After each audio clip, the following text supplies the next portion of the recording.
Social media మేధావుల్ని base చేసుకుని కనుక ప్రభుత్వాలు నడవడం బిగిన్ చేస్తే సర్వనాశనం అయిపోతారు. దానికి సాక్ష్యం బంగ్లాదేశ్లో ప్రజల చేత ఎన్నికైన హసీనా ఉన్నంతకాలం వేలాది మందికి ఉద్యోగ అవకాశాలు వచ్చినాయి, లక్షలాది మంది ఉపాధి అవకాశాలు పొందారు. అక్కడ అద్భుతంగా సాగింది పరిపాలన.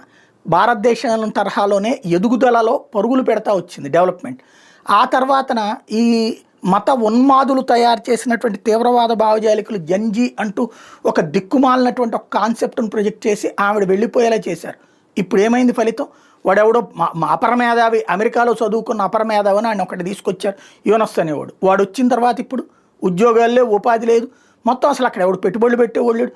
అస్థిరంగా ఉండేటటువంటి చోట పెట్టుబడులు ఎవడు పెడతాడు? ప్రజల చేత ఎన్నికయ్యేటటువంటి, ఎందుకు ప్రజాస్వామ్యం అంటారు, మెజారిటీ ప్రజల చేత ఎన్నికయ్యేవాళ్ళు చేసే దాంట్లో మంచి ఉండొచ్చు, చెడు ఉండొచ్చు. చెడు ఉన్నప్పుడు దాన్ని తప్పించమని చెప్పి అడగాలి. కానీ ఓవరాల్గా అసలు మేమేదో మా నోటికి వచ్చింది ఒక పేరు చెప్తాం, వాళ్ళని తీసుకొచ్చేసి నాయకత్వాలు పెట్టమంటే దాన్ని అడ్డు పెట్టుకుని సోషల్ మీడియా ప్లాట్ఫారాలు ప్రజల చేత ఎన్నికయ్యేటటువంటి వాళ్ళని తీసే సోషల్ మీడియా ప్లాట్ఫారాల ఎంపిక.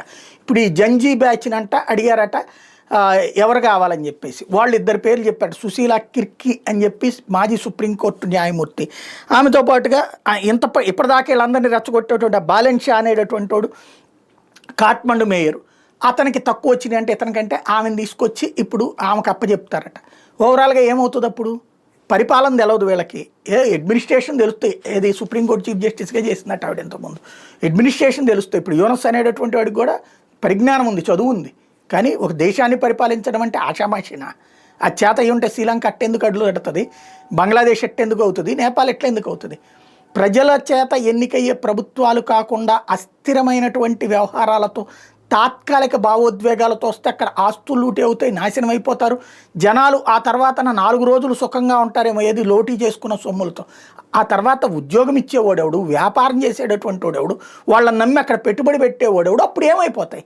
సర్వనాశనం అయిపోతారు వాళ్ళు. ఇప్పుడు వీళ్ళందరూ కలిసి బుర్ర ఆవిడకు ఉందో లేదో తెలియదు. ఇప్పుడు ఆ సుశీలా కిర్కి అనేటటువంటి ఆవిడ తీసుకొచ్చి ఆవిడ చేత నడిపించమని చెప్తున్నారట.